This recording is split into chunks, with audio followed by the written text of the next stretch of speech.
Well, welcome everybody to another episode of Continence Chat. I'm Deanna here with my co-host Susie. We're always very grateful for our guests.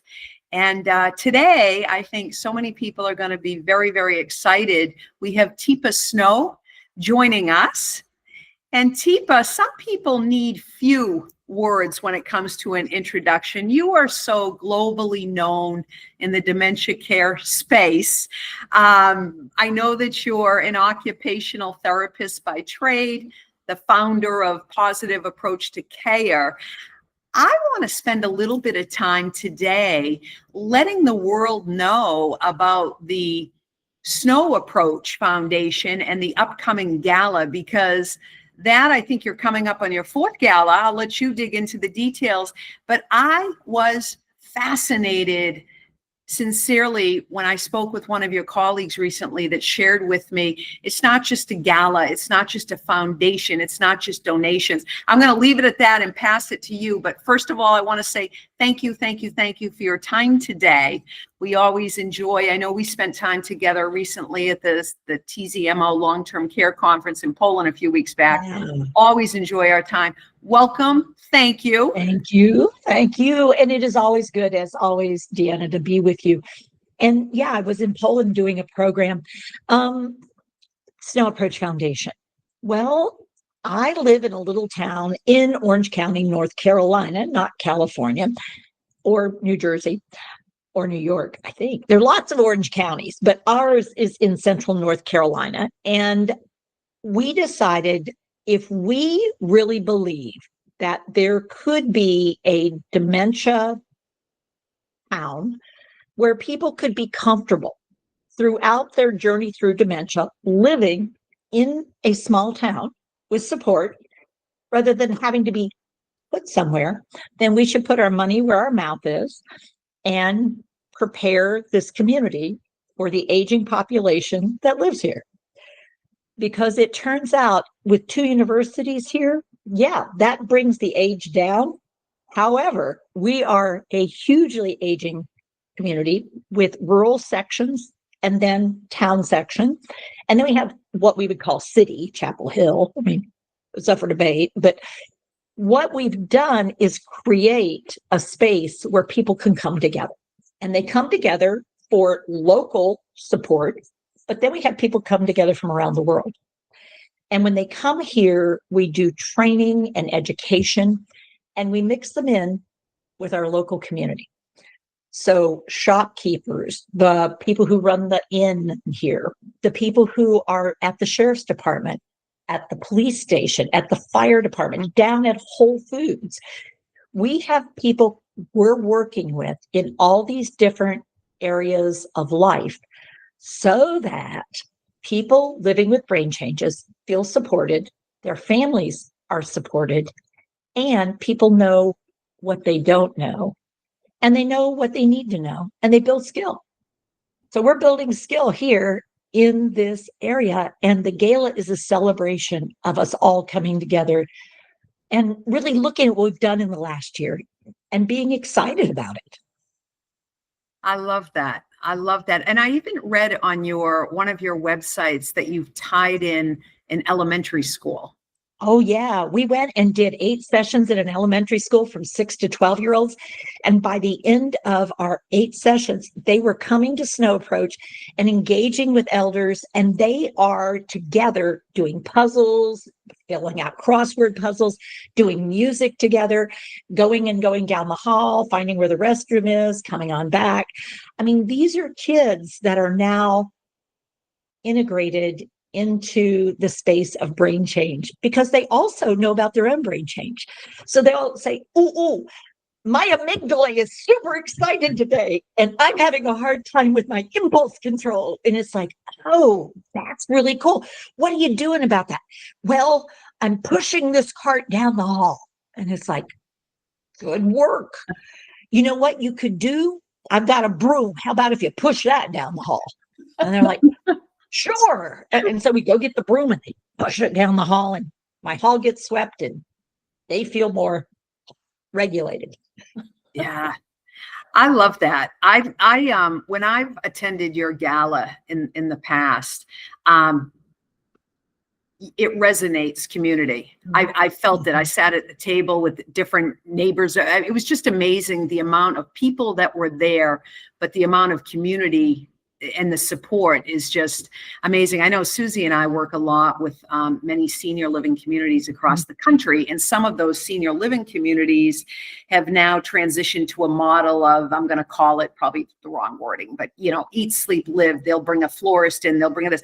But yours is just, in my opinion, it's a whole nother level because it is community where someone has lived their entire life. And the only thing that's changed is the brain change. But the community, and that to me is the and we're beauty figuring out how to bring in people and get them skillful. Families become more skillful. So I had a wife the other day that said, he just sits, he won't do anything. And I said, well, let me have you try something. I want you to try something. You're willing to try it. And I said, when you're in the kitchen, come to the doorway and I want you to go, oh, hey, Chris, I really need your help for just a minute. I can't reach something. And she said, oh, I don't know that. And I said, give it a try. And she goes, next time she came in, oh, you're not going to believe this. He does it every time. He gets up every single time because when I tell you I can't reach something, he just comes in. And then when I get him in there, then I can get him to do other things. And he's not just sitting in the chair. It was like magic. And it's like, no, it was like skill development. Perfect. It sounds like he was able to tap into feeling useful again. Living with purpose and living with pleasure and figuring out how do I still have life, even though my brain is changing. For both of family members, like, how do I still get out and go do what I like to do? It's like, well, Chris can spend time with us. You go do something else. Oh, okay. Hey, Chris, we could use some help. Will you crush these cans for me? And Chris will be crushing cans because we have a can crusher. It's great for guys. They love crushing cans. That's so awesome. Teepa, I know you train people and you travel all over the world, and I'm curious, what have you learned about humanity throughout your travels? We're a lot more alike than we are different. I mean, we do have some different customs. There is no doubt about it. How we approach things are a little different, but human beings are remarkably resilient when you give them the right support. And even though they're challenged with sometimes what seems like, wow, I thought I had it rough, but wow, trying to do this, with that. And yet people come through it. And when you give them the right sort of appreciation for something, then all of a sudden, ooh, and they get that and they move forward into a new space. And it's so exciting to watch people develop that new, I thought this was the end. I thought that was it. I thought I wouldn't see her again. I thought she wouldn't. And yet, like, no, there she is right there. And it's like, you found her again. How cool is that? Now, she can't stay long. I mean, it's just a brief window, but wow, what a cool experience. Yeah. And I'm wondering, too, if you could change one misconception about dementia overnight, what would that be? That we should fear it to the point where we won't learn about it. We're so scared of it. We don't even want to talk about it, learn about it, get curious about it. We think it's the end. We think it's awful. We think it's gloom, it's doom, it's dark, it's a hole. It's this horrible journey of loss. It's a journey of change, and it's a journey of having to let go of things you don't want to let go of. But it doesn't have to be deep and dark and awful unless we're so scared of it that we just ignore it until it overwhelms us. And do you find that, Teepa, I know you travel around the world, is that a common trend, or do you feel that any countries are ahead of the curve when it comes to reducing stigma around it? That's a really interesting question. There are little spots, there are little neighborhoods, there's little places. And of all the countries, interestingly enough, Wales is sort of embracing this idea of, wow, we have an aging population. We need to figure this out. People want to stay in their homes. They want to stay in their communities. How can we do this? And so they've really embraced the idea of building awareness, knowledge, and skill. So they can keep people where they want to be, doing what they like to do, or modifying things so that something is possible for everyone and we don't have to destroy our own well-being to support others. Yeah. It's interesting working for TZMO. We're a European company. And one of the things that I have to say I've learned is that it does seem in Europe that more people do age in place at home, and more older adults are viewed as the care being a priority. Not to say that there's not priorities here, but it seems there's more family connection, more community connection. Yeah, I would agree with you, Deanna. I think it's there's still a sense of nuclear family, but the nuclear family is a bigger nuclear family. The aunties and the uncles and those folks are often, because some families are big, some are small. Some, the children are present, sometimes they're not. But community has a different feel. Neighborhoods have a different feel until they don't. And that's where this tricky phenomena with dementia, like when people hide from it, then you're out of community and it starts to be really uncomfortable. And yet when you come into community, it's like, oh, what's wrong with her? And it's like, well, that's called dementia. It's brain change. So she'll ask you the same thing over and over again. Here's how you get out of that. When she says, what time is my appointment? And you say, I think it's at 2. Ooh, Deanna, take a look at this. I have this rock. Look at this. Isn't that interesting? Look at that. Yeah. A rock that wants to hear. Yeah. But what I did is I moved us out of a space where I was getting frustrated by being aware of how to support someone. And so that's really what I spend a lot of energy trying to do, is move away from that idea of she just says the same thing and you answer the same thing, frankly. Yeah. Let's look at the opposite side of it. Yeah. One of the biggest takeaways that I learned recently from you at the conference in your teachings is when Susie and myself and my teammates are out in the field, right? And we're sharing about our exceptional incontinence briefs. People say, yes, well, our caregivers don't have the time to lift the leak guards up. We hear about time. And you actually shared 2 clocks going at once with an approach that could be better, for lack of a better word, with a caregiver, right? Reduction of time, to an approach that was better and the time components were equal. And so I always think as humans, that's one of my big things, is when people say, I don't have time. You've got to make time when it comes to human care. You just, you do, but it's how you use the time and your perception of time. It's so interesting. People says, like, it took you forever. It's like, it took 30 seconds to make the connection happen. And once the connection happened, I didn't have to do hardly anything. At that point, I said, you know what? Push those down. Push them down. Good. You got it. Yeah. Now take your foot out. Perfect. Okay. Here. Oh, yeah. Try this. Here, put this on. Okay. And now, and all of a sudden, because I'm giving the next cue at just the right moment, it's about a timing, not time. Then we move through this task with, like, it's so smooth that people are like, he's doing so much for himself. And it's like, yeah, because I'm cueing the part of your brain that is more the cerebellum, the habit brain, not the thinking brain. I don't have to have him think. He just like, oh yeah, that's what you do next. Oh, okay. Yep. Let me put it on. And so it changes the whole dynamic of support, because I'm there to support him, not care for him. And so it feels different to him. I'm not doing things to him. I'm doing something with him. And he feels totally in control. Yeah. Susie, do you have another question for Teepa? I'm thinking about us as a society and how we can help those that are in the challenges of dementia. How can we help it be less painful for the individual and their family? Okay, so let's do a real quick exercise. Okay, so let's say Deanna is our person. She's the family member. So here's something to try. So Deanna, how's it been going? Here, or here for you? Sort of here. Great. So instead of just going, how's it going? I gave you a temperature. How's it going for you? Because I'm really curious.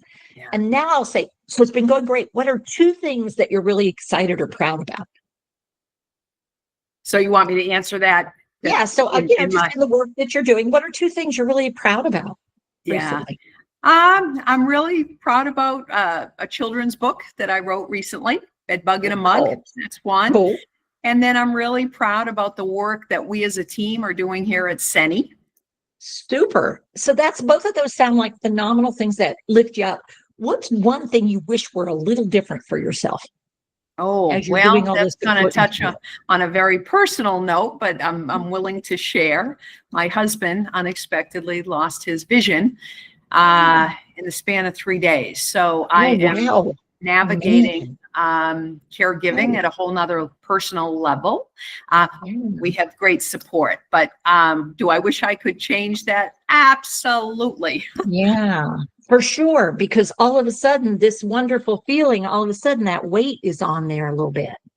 Yeah. Yeah. Yeah. So redistributing resources and your time resources and energy and heart resources. Wow. So, Susie, in answer to your question, what would make a difference for care supporters? That we care enough to ask and that we're curious enough. And so we'll be surprised how many stories like Deanna's come out when they feel safe enough that I'm curious enough about what's going on for you. And we're sharing that care, whether you want to call it a burden or challenge, or the celebrations of what's going well. But we're also there to offer support. And that's all it is, support. It's not an answer. I can't tell you, oh, do this, do that. It's not a fix, Yeah. but it is a decision to be part of a community with someone. Yeah. I love that. And it's so true. It's just, it's basic to me, back to basics, simple care, humanity, taking an interest in one another. So all those things. Yeah. It's not rocket science, but there's an art and a science to it. You are so correct. What a great way to word it. So correct. Yeah. Yeah. I know we're coming up on our time. I bet a lot of people would love to know about you a little bit on the personal side of what do you do for fun, for joy when you're not on the road training and teaching and you're not in the center helping others. What do you like to do, Teepa? Okay, so some of them are good behaviors and some of them are probably for others around me tempting behaviors because I love to bake and cook. Oh, So, and I like to share that. When I do it and I want people to enjoy it. And so I'm like, oh yeah, let me make something and let me give it to you. Let me make something and let's eat it. So, could be a little bit. The second, and I do like both baking and cooking, and there is a difference. And then the second thing that I really love is I love doing yoga. And so I'm into hot yoga and I'm into vinyasa. So we do heavy work. And so I'm working on my headstands and I can do a handstand on the wall and I can do lots of positions. And so I find great pleasure in doing that, working out and getting sweaty and hot and yet feeling really good about what I'm doing for myself, my body, my brain, my spirit. So that's really fun. And then I like walking outside and jogging outside. And biking outside. I like being outside. yeah. And you're in a beautiful area of North Carolina to be outside. So yeah, most times. And then again, there's the summers. Wow. I did not know that about the yoga. Yeah. I do 3 to 4 days a week, first thing in the morning, very early, 6 a.m. Power vinyasa. Yeah. Great. Get up, get powerful. Wow. Well, thank you so much. The gala is October 25th. Are there still tickets available if people want? There are tickets available, and we would love people to join us. It's going to be here at our community center. So you'll get to see people walk in and they go, It's really big. Oh my heavens, it keeps going. And there's so many spaces because we have a large kitchen and we have an apartment and we have an art room and we have a cafe and we have a club room and we have a video bathroom because we do things with incontinence and bathing and all kinds of things. And we share things out. So we have all this wonderful space and we love to have people to come and explore and learn. Super, super, super, super. Great. Well, we thank you very much for your time. We know how busy you are, but we really do appreciate it. Always fun, always good to learn from you. And your legacy that you are building is just phenomenal of the help. I know you have touched directly and indirectly so many lives, Teepa. So I hope you TMCO Foundation. I mean, I've got to say, what an amazing foundation that has been created at a worldwide level for supporting others. So, I mean, wow, talk about admiration. Yeah, they're a pretty amazing, special group of people. So thank you for the opportunity. Yeah, appreciate it very much. Thank you so much. Thanks, Susie, for being here as my co-host all the time. I love it. Thank you, Teepa. We appreciate Thank you. Nice to see everybody. Nice to see you. Bye-bye.